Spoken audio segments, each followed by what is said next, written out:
마태복음 이제 13장 말씀은 천국의 비밀을 비유로 교훈해주고 계시는 예수님의 모습을 볼 수가 있습니다. 예수님께서 예언을 따라서 이 땅에 오신 메시아라는 사실을 구약의 선지자들이나 왕들의 노래, 제사장들의 그런 섭리적인 그런 일들을 통해서 이렇게 확실하게 증명이 되어지는 것을 보여주고 계셨는데, 잉태될 때부터 출생하면서 또 성장 과정이라든지 또 이제 장성해서 성인이 되어서 공적 생애를 시작을 하시는 그 과정까지 모든 모습들이 다 성경 말씀에 예언된 대로 그것이 이루어지고 성취되고 진행되고 있다는 것을 분명하게 보여주고 있는 것을 우리가 이 마태복음을 통해서 확인해 볼 수가 있습니다. 그리고 또 앞으로도 이제 예수님의 그 사역을 통해서 그래서 우리가 믿는 예수님이 왕이시구나, 우리의 믿음의 대상이 되시고 우리의 죄를 대속하시고 십자가에 못 박혀 죽으신 우리의 구세주요 구속주 되시며 우리의 메시아이시구나, 그래서 하나님이시구나 라는 것을 확인해 보게 될 것입니다. 그래서 오늘 본문 이제 13장에 이르기까지 당신이 선지자의 직임을 가지고 이 땅에 오신 메시아라는 이 사실을 이 제자들을 불러서 증명해 주시고, 또 백성들 앞에서 또 무리들 앞에서 또 지도자들 앞에서 이렇게 당신이 메시아로 약속된 그 메시아로 예언된 대로 오신 메시아라는 사실을 분명하게 정리를 해 주셨어요. 그리고 오늘 본문이 이제 13장으로 들어와 가지고 비유의 말씀을 이제 들어서 천국의 비밀을 이제 가르쳐 주시는데, 이 비유가 한두 가지가 아니고 오늘 13장에서 나오는 비유만 해도 8가지거든요. 이 8가지 비유를 계속적으로 들어서 말씀을 해주고 있는 것을 볼 수가 있어요. 그러니까 뭐냐면은 한두 개만 말씀을 해도 충분히 알아먹을 텐데 한두 개가 아니라 8개까지 계속적으로 말씀을 하시는 거예요. 산에 오르셔서 예수님께서 가장 먼저 하셨던 것이 이제 팔복을 강론하셨잖아요. 8가지 복을 말씀하셨어요. 오늘 그와 마찬가지로 오늘 본문에서 이 13장을 통해서 8가지 비유를 또 들어서 천국의 비밀을 아는 자가 복 있는 자다라는 것을 설명을 해주고 있는 것을 볼 수가 있습니다. 그러니까 오늘 우리가 살면서 세상을 살아가는데 육신의 피로를 채워주는 것도 복입니다. 육신의 피로를 채워주는 것도 복인데 이 육신의 문제는 가장 마지막에 문제가 되는 거예요. 가장 최초의 근본적인 원초적인 그 문제는 뭐냐면 이 영적인 문제예요. 이 영적인 문제가 풀어지면 이 정신적인 문제가 풀어지고 마음의 문제가 풀어지고 육의 문제가 풀어져 버리거든요. 그런데 와이셔츠 이 첫 단추가 꼬이면 그 다음부터는 연속적으로 다 잘못 단추가 잠겨지잖아요. 그런 것처럼 이 영의 문제가 꼬이잖아요. 해결되지 않잖아요. 그러면 이게 이 정신적인 문제, 마음의 문제, 그리고 또 이 육신의 문제까지도 꼬이게 돼요. 그래서 모든 병의 원인은 마음에서부터 비롯된다고 세상 그런 격언도 있잖아요. 그런데 마음에서 비롯된 것이 아니라 모든 원인은 마음, 그리고 그 위에 정신, 그 위에 영의 문제다. 그래서 영의 문제가 해결됨으로 인해 가지고 정신적인 문제, 마음의 문제, 이 육신의 문제까지도 해결되는 것처럼 이 천국의 이 비밀이 열려야만이 우리들의 삶 속에 닫혀져 있던, 개봉되지 않았던 그 비밀이 열리는 그런 역사가 있기 때문에 예수님께서 계속적으로 여러 가지 비유를 사례로 들어가지고 이 천국의 중요성을 우리에게 말씀을 해주고 있다는 것을 우리가 확인해 볼 수가 있어요. 그래서 오늘 보면 11절 말씀에서 천국의 비밀을 아는 것이 너희에게 허락되었으나 그들에게는 아니 되었나니 무릇 있는 자는 받아 넉넉하게 되되 없는 자는 그 있는 것도 빼앗기리라, 이렇게 말씀을 하시면서 천국의 비밀이 허락된 자들에게는 얼마나 큰 축복인가를 우리에게 알게 해주고 있는 것을 볼 수가 있어요. 그러니까 모든 이 세상 많은 사람들이 살고 있습니다만은 그 천국의 비밀을 모두가 다 알지 못한다라는 거예요. 특별한 사람, 특별한 사람들, 그리고 들을 수 있는 사람, 볼 수 있는 사람, 이 사람들에게만 이 천국의 비밀이 허락되어졌다라는 것을 분명히 우리에게 말씀을 해주고 있다는 거예요. 그래서 오늘 우리는 하나님 앞에 감사할 수 있는 것은 천국의 비밀을 아무나 알 수 없는 이 천국의 비밀을 오늘 우리들에게 알게 해주셨다라는 이 사실을 우리는 하나님 앞에 감사하며 살아야 된다라는 이 사실을 믿으시기를 예수님의 이름으로 축원합니다. 아멘. 그렇게 우리에게 말씀을 하시면서 그 첫 번째 비유로 1절에서부터 23절에까지 말씀을 통해서 씨 뿌리는 비유를 들어 교훈을 해주고 있는 것을 볼 수가 있어요. 이 씨가 뿌려지는데 길가에 씨가 뿌려지고 돌짝밭에 뿌려지고 가시떨기 속에 뿌려지고 좋은 밭에 뿌려지더라라는 거예요.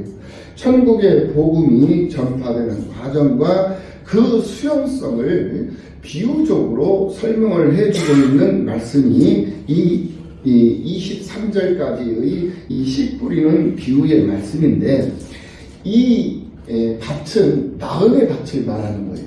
나음의 밭.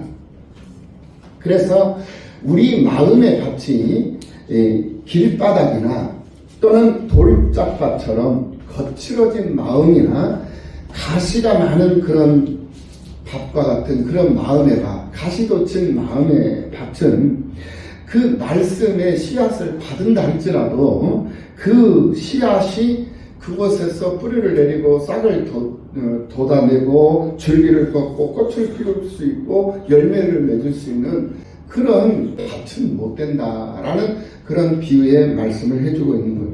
그래서 정말로 뿌리를 내리고 씨앗에 싹을 돋고 줄기를 뻗고 잎을 무성하게 하고 꽃을 피우고 향기를 내며 열매를 맺을 수 있는 그런 씨앗이 되려면은 그 말씀이 그런 씨앗으로 이렇게 성장해 가기 위해서는 그 마음의 밭이 좋은 땅이 되어야 된다라는 거예요. 좋은 옥토밭이 되어야 된다. 그러니까 우리의 마음이 그만큼 중요하다라는 거예요. 우리 운명론적인 면에서 우리가 보면은 이 관상이라는 것이 있습니다. 관상. 그래서 이 관상은 사람에게는 네 가지가 있대요. 그래서 족상, 그 다음에 이 손금을 보잖아요. 수상, 그리고 관상, 그리고 신상. 이 네 가지 상이 있답니다. 그래서 이 족발보다 족상보다 족발이라고 돼지 족발이 갑자기 생각나요. 족상보다 더 나은 것이 수상이고 수상보다 더 나은 것이 관상이고 관상보다 더 나은 것이 신상이라고 합니다. 그러니까 가장 중요한 것이 이 신상이라는 거예요. 사람을 딱 얼굴을 보면 관상이 보인다잖아요. 그 사람의 상, 그 사람이 어떤 성품을 가지고 있고 그 사람이 어떤 사람인가를 대략적으로 가늠해 볼 수 있는 그게 바로 관상이거든요. 그리고 또 우리가 손금을 보잖아요. 손금을 보면서 이 사람이 제복이 있는가, 재물복이 있는가, 이 사람이 오래 장수할 수 있는 장수의 복이 있는가, 이 손금을 보면서 이걸 우리가 이제 예측을 해볼 수가 있잖아요. 운명을 예측해 볼 수 있잖아요. 그리고 발군도 마찬가지입니다. 그래서 발상, 수상, 그리고 관상, 심상 이런 단어. 그 중에서 가장 중요한 것이 이 심상이라는 거예요. 마음가짐.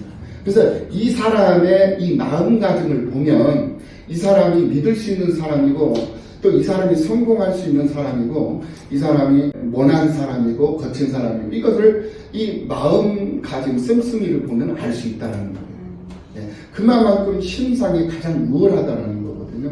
그러니까 마음의 밭, 그러니까 이게 다 성경적인 거예요. 마음의 밭이 부드럽고 온화하고 좋은 밭이 되면 이 말씀이 떨어지잖아요. 말씀이 오늘도 이 말씀이 우리들의 이 심령 속에 계속 이 말씀이 씨앗이 뿌려지는 거거든요.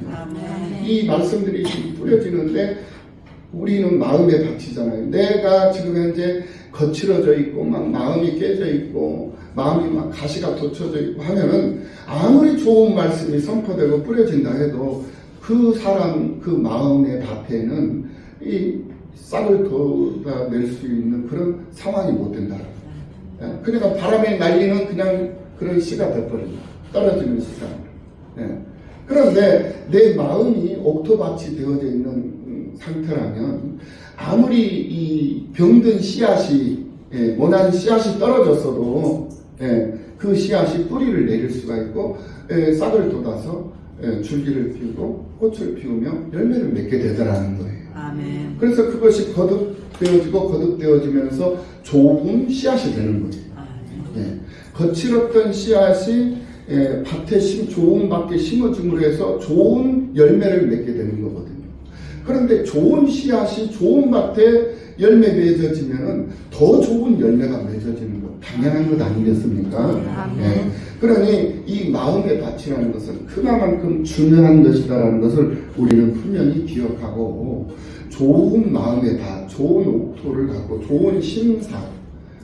좋은 심상을 만들 수 있는 그런 여러분들의 삶이 되시기를 예수님의 이름으로 축원합니다. 그러면서 무엇이 복인가? 라고 물으면서 16절 말씀에서 보고 들을 수 있으니 복이다. 너희 눈은 봄으로 너희 귀는 들음으로써 복이 있도다 라고 말씀을 하고 있다라는 거예요. 이 세상에 사람들이 얼마나 많아요.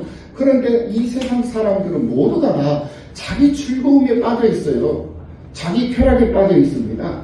그래서 자기 즐거움이 문제예요. 내가 즐거워해야 되는데 즐겁지 못한 것이 근심이고 고통이고 염려고 괴로움이 되는 거죠. 그래서 그 괴로움과 그 즐거움을 무엇으로 달래느냐? 술로 달래는 거예요. 그리고 노름으로 달래고 스포츠로 달래고 이런 행위들이 믿음 없는 세상 사람들이 추구하는 행위거든요. 그런데 우리 예수를 믿는 사람들은 그것을 추구하지 않습니다. 그것은 오히려 우리에게는 불필요한 가치예요. 그래서 우리 예수를 믿는 사람은 복 있는 사람으로서 우리가 하나님의 말씀을 보고 또 하나님의 말씀을 듣는 것이 우리에게는 기쁨이 우리에게는 즐거움이 되어 있어요. 그래서 그것을 노래하게 되고 그것을 간구하게 되고 부르짖게 되고 그 일에 참여하게 된다는 이렇게 똑같이 세상을 사는 것 같지만은 그 사람의 삶의 질이 달라요.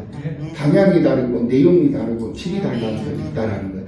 그래서 볼 수 있는 사람, 들을 수 있는 사람. 그래서 천국의 이 비밀은 허락된 자들에게만 이 비밀이 허락되어져 있는 것이다. 그것이 바로 우리에게 주어진 특권이고 우리에게 주어진 축복이다라는 것을 우리가 깨달아 볼 수가 있습니다.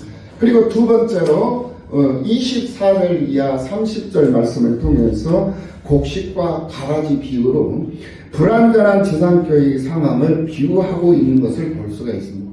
여러분 아시다시피 교회는 거룩한 곳입니다. 교회는 거룩한 것이요 온전한 것이고 완전한 것입니다. 그것이 바로 교회의 모습이죠. 그런데 그 교회는 바로 천상교회를 의미하는 거예요. 교회 하면은 천상교회가 있고 지상교회가 있습니다. 천상교회는 보이지 않는 것이에요. 그리고 지상교회는 보이는 거예요. 그래서 이 천상교회는 완전한 교회이지만 지상교회는 불완전한 교회예요. 그래서 이 불완전한 교회가 불완전한 상태로 머물러 있는 것이 아니라 완전한 교회가 되기 위해서 그 완전함을 향하여 계속적으로 성장해 가는 거예요. 완전함을 완성시켜 가야 할 과제를 가지고 있는 것이 바로 교회다라는 거예요. 이 지상교회다라는 거예요. 이러한 모습을 우리에게 설명을 해주고 있는 것을 30절까지 말씀을 통해서 확인해 볼 수가 있고, 그리고 이제 31절 이하 32절에서 겨자씨 비유로 점점 외적으로 확산되어져 가는 그런 복음 운동의 결실을 우리에게 말씀을 비유적으로 해주고 있는 것을 볼 수가 있고, 그리고 네 번째로는 33절 말씀에서 누룩을 비유로 해가지고 내적인 성장과 부흥을 묘사해 줌으로 해서 천국의 점진성을 비유적으로 말씀해주고 있는 것을 확인해 볼 수가 있었어요. 그래서 천국은 마치 여자가 가루 섬알 속에 갔다가 너 전부 부풀게 한 누룩과 같으니라. 이것이 바로 천국이라는 거예요. 그러니까 오늘 여러분들이 바로 이 말씀에 나오는 여자들이 돼야 돼요. 그래서 가루 섬알 속에다가 누룩을 갖다 넣는 여러분들이 돼야 되는 거예요. 아멘. 그래서 그 누룩이 부풀어가지고 정말 모든 것이 다 천국을 이룰 수 있도록 여러분들이 수고하고 헌신해야 할 그런 미션이 여러분들에게 주어져 있다는 것을 여러분들은 분명히 자각을 하면서 믿음의 삶을 살아가야 한다라는 사실을 믿으시기를 예수님의 이름으로 축원합니다. 그리고 34절 이하 35절까지에서는 이 비유로 말씀하신 이유가 있어요. 무리들의 비유로 말씀하신 이 목적이 있는데, 비유가 아니면 아무것도 말씀하시지 않았어요. 오직 비유로만 말씀하셨다라는 그 이유가 뭐냐, 그 까닭이 뭐냐, 선지자요 왕이었던 이 아사 왕의 예언을 이루시기 위함이었다라는 말씀을 해주고 있는 것을 볼 수가 있어요. 그러니까 예수님의 이 모든 이 사역은 구약의 선지자들, 구약의 왕들, 구약의 제사장들의 그 예언과 그 노래들을 통해서 약속되어져 있는 그 약속들이 그대로 예수님이 오셔서 그것을 이루어 가고 계신다라는 사실을 보여주고 있는 거거든요. 그러니까 예수가 우리의 구원자라는 사실을 우리가 믿지 않을 수가 없는 것이죠.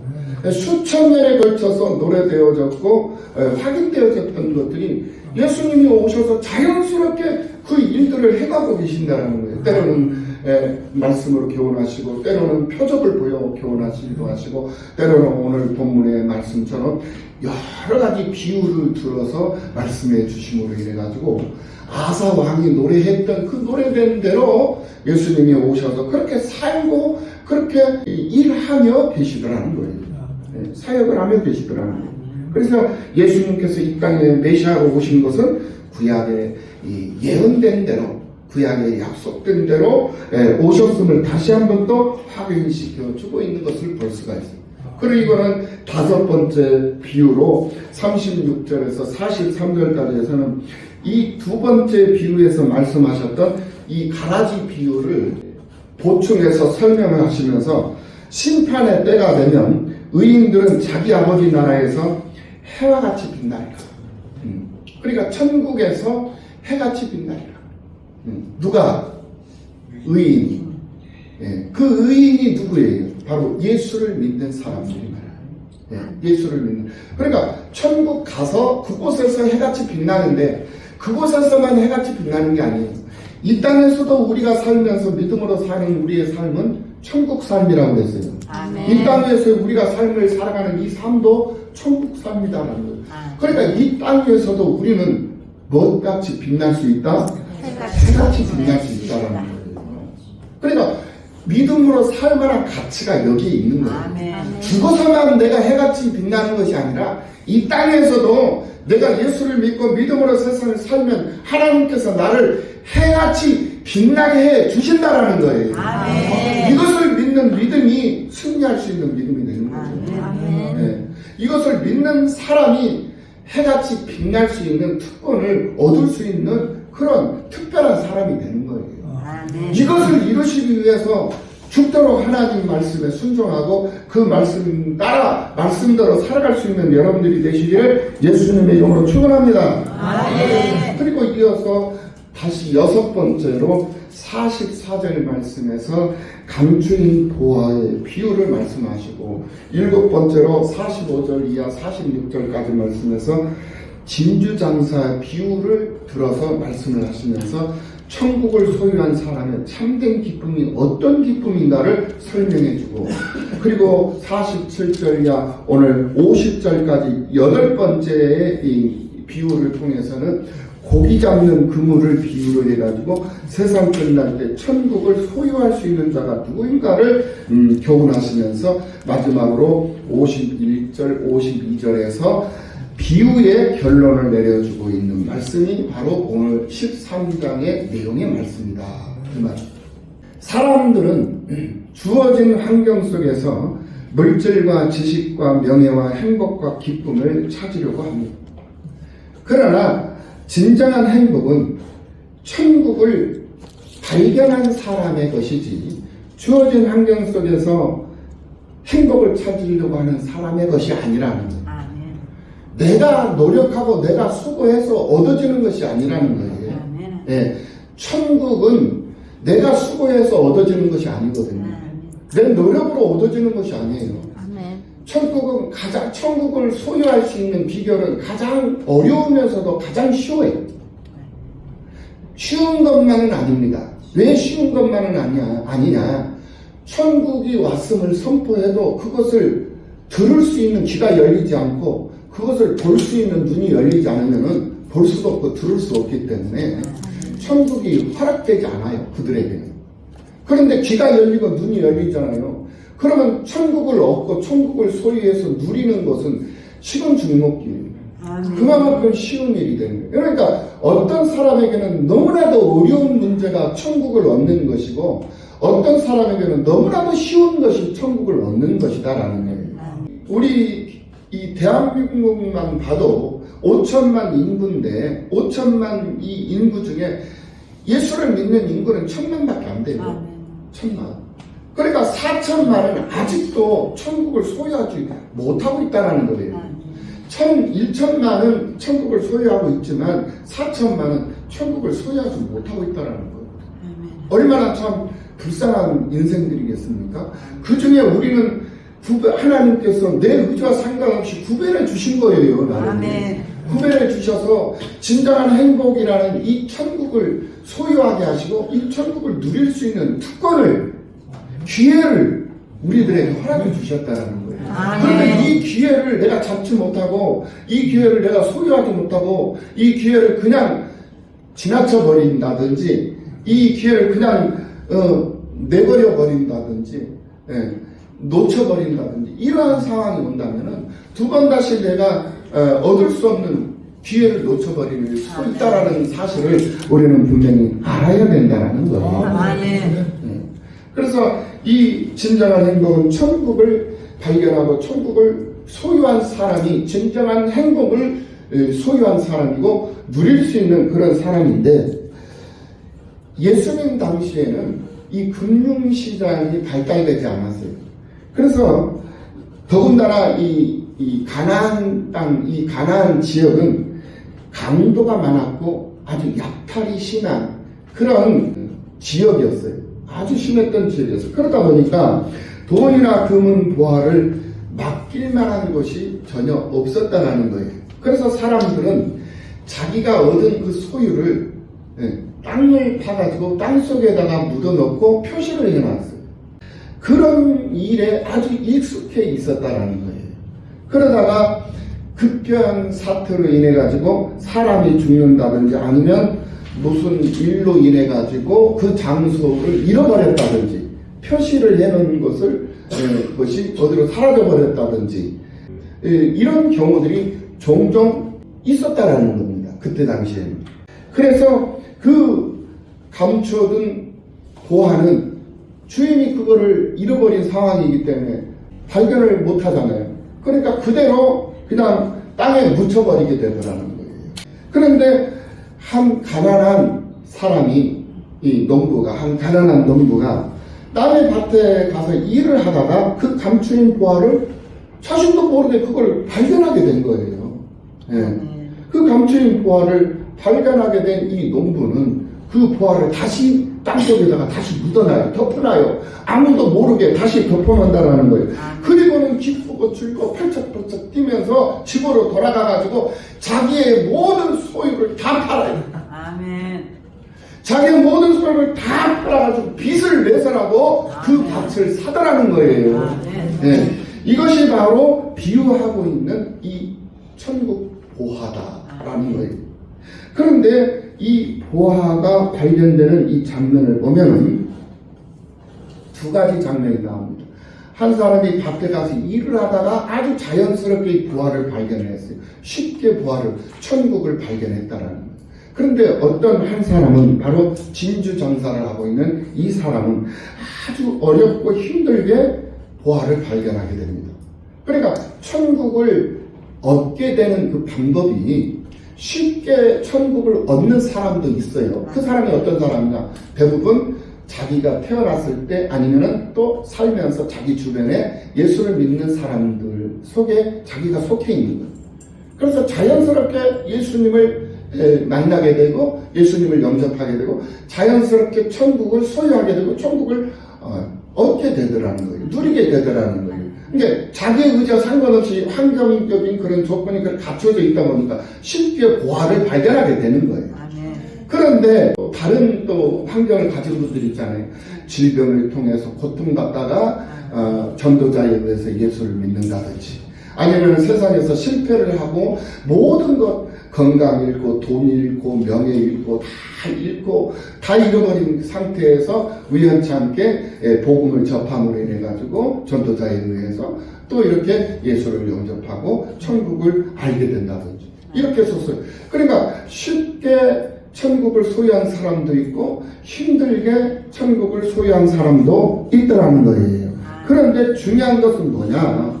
바로 그 사람이 천국을 알았을 때 이것이 천국이라는 것을 자기가 깨달았을 때 얼마만큼 자기의 것을 다 들여서 이 천국을 얻고 천국을 빼앗기지 않기 위해서 놓치지 않기 위해서 노력을 하느냐 이게 중요한 거예요. 아멘. 천국을 발견했어요. 천국을 얻었어요. 그러니까 그 천국을 얻기 위해서는 자기의 모든 것을 다 팔아서 정리를 해서 버릴 건 버리고 그리고 드릴 건 드려가지고 그것을 얻는 거거든요. 예. 그 감추인 보화가 감춰져 있는 그 밭을 사기 위해서 자기의 모든 것을 다 팔아가지고 그것을 정리를 해가지고 그 감춰져 있는 그 밭, 천국, 그 보화가 있는 그 밭을 산 것처럼 말이에요. 오늘 우리가 천국을 얻기 위해서는 그만큼 버릴 것은 버리고 또 내가 드릴 것은 드리면서 살아야 된다는 거예요. 그래야 진정한 천국, 진정한 보화, 그 보화보다도 더 귀한 천국을 내가 소유할 수 있고 그 천국을 내가 누리면서 살 수 있게 된다는 거예요. 그러면 우리는 얼마나 많은 것들을 버렸으며 얼마나 많은 것들을 하나님 앞에 드리면서 살고 있는가 이걸 한번 생각을 해보자라는 거예요. 네. 버려야 할 것은 무엇입니까? 바로 하나님께서 기뻐하시지 않는 것을 버려야 되는 거예요. 그게 바로 불신앙 아닙니까? 불신. 하나님을 믿지 못하는 것, 하나님의 역사하심을, 하나님의 일하심을 깨닫지 못하고 그것을 인정하지 못하고 그걸 믿지 못하고 아직도 내 힘으로 무엇인가를 해보려고 하는 그런 모습, 그런 발상, 그런 신앙의 행태, 이런 것들이 바로 자신의 모든 것을 다 팔지 못한 그러한 어리석은 자의 모습이 된다는 것을 알아야 됩니다. 정말 예수를 만났다면 정말 천국 보화를 내가 발견하고 그 천국 보화를 내가 소유해야 한다는 사실을 안다면 내가 버려야 할 건 다 버려버려야 된다는 거예요. 그리고 다 팔아서 드릴 것은 드려야 돼. 무엇을 드려야 되겠습니까? 천국을 얻기 위해서 내가 드릴 수 있는 것이 뭐예요? 시간을 드리는 거예요. 내 젊음을 드리는 것이고 내 건강을 드리고 내 마음을 드리고 정성을 드리는 거예요. 내 수고를 드리는 거예요. 내 재능을 드리고 모든 것을 다 드릴 수 있는 사람이 되어야 된다니까요. 하늘의 보화, 감춰져 있는 그 보화를 발견한 이상 내가 내 것으로 소중히 여겼던 모든 것들을 그대로 다 얻을 수는 없어요. 그것을 얻으려면 어떻게 해야 하는가? 내가 가지고 있는 거 다 들여서 그것을 다 정리를 해가지고 들여버려야 되는 거예요. 그리고 얻어야 되는 거예요. 드리고 얻는 거거든요. 예. 그러면 그 나머지의 모든 문제는 그 땅에 있는 그 보화는 나를 만족시키기에 충분하고 나를 행복하게 하기에 충분하고 충족되어 모든 것을 다 할 수 있잖아요. 그 감춰져 있는 그 보화가 있는 그 밭으로 밭 하나만 있으면 모든 것이 다 가능한 거예요. 불가능한 게 아니라는 거예요. 그래서 내가 수고하고 애쓰지 않아도 그 밭에 감춰있는 그 보화만 있어도 내가 사는데 전혀 지장 없는 삶을 살아갈 수 있게 되고, 자녀들 교육시키고 자녀들 행복하게 만들고 부유하게 해주고 내 가족들 내 식구들 부유하게 해주는 것, 너무나도 충분한 그러한 밭을 소유하게 되는 겁니다. 그것이 바로 천국이다라는 거예요. 농부와 이 진주장사가 자신의 것을 정리할 때 이들은 결코 망설이지 않았어요. 주저하지 않았습니다. 예, 슬피 울며 억지로 정리하지 않았다라는 거예요. 너무나도 자발적으로, 너무나도 기쁘고 즐거운 마음으로 자기의 모든 것들을 다 정리를 했다라는 거예요. 기쁨으로 말입니다. 이제 더 이상 남의 밭에 가서 일하지 않아도 되었고, 또 다른 보물을 찾기 위해서 이리저리 떠돌아다닐 필요가 없었기 때문에 그랬던 것입니다. 이처럼 천국이라는 보화는 그 가치를 아는 사람만이 얻을 수 있는 것이고 누릴 수 있는 것이다. 천국 보화는 죄와 사망에서 구원받는 것이고 영생하는 것이 바로 천국 보화입니다. 그래서 시편 133편 3절 말씀에서 여호와께서 복을 명령하셨나니 곧 영생이로다 라고 말씀하고 있는 것을 볼 수가 있어요. 그래서 천국의 보화는 내가 하나님의 자녀가 된 것이요 영생하는 복을 얻는 것이 바로 천국 보화다. 할렐루야. 이처럼 감추어져 있는 보화를 발견한 농부는 우연한 발견이고, 진주를 구하는 장사꾼은 좋은 진주를 구하기 위해서 부지런히 찾아다니다가 마침내 보화를 발견한 사람. 이 두 비유가 약간의 차이는 있지만은 발견한 사람들의 공통점은 둘 다 기뻐하고 즐거워했다라는 것입니다. 마지막으로 천국의 보화를 얻은 사람은 그 대가를 지불할 줄 아는 사람이어야 한다. 천국은 발견할 때 엄청난 기쁨을 가져오지만 그 기쁨이 영원하기 위해서는 그 천국을 내 것으로 완성시켜 놓아야 하는 것이고, 그 천국을 내 것으로 만들기 위해서는 그에 따른 대가가 지불되어져야 한다는 것입니다. 농부와 이 진주장사, 이 두 가지 비유가 다 천국의 보화를 발견한 이후 자기의 소유를 다 팔아서 그 보화를 샀다는 것입니다. 이처럼 천국은 자기 소유의 전부를 정리해야만이 얻을 수 있는 최고의 것이고, 때로는 자신의 삶의 전부를 드릴 수 있어야 되고 자기의 목숨까지도 다 내걸고 반드시 얻어내야 할 만큼 가치가 있는 것이 바로 이 천국이라는 것입니다. 아멘. 그래서 사도 베드로는 평생 의지하며 살았던 배와 그물을 버리고 예수님을 따랐던 것을 볼 수가 있습니다. 아멘.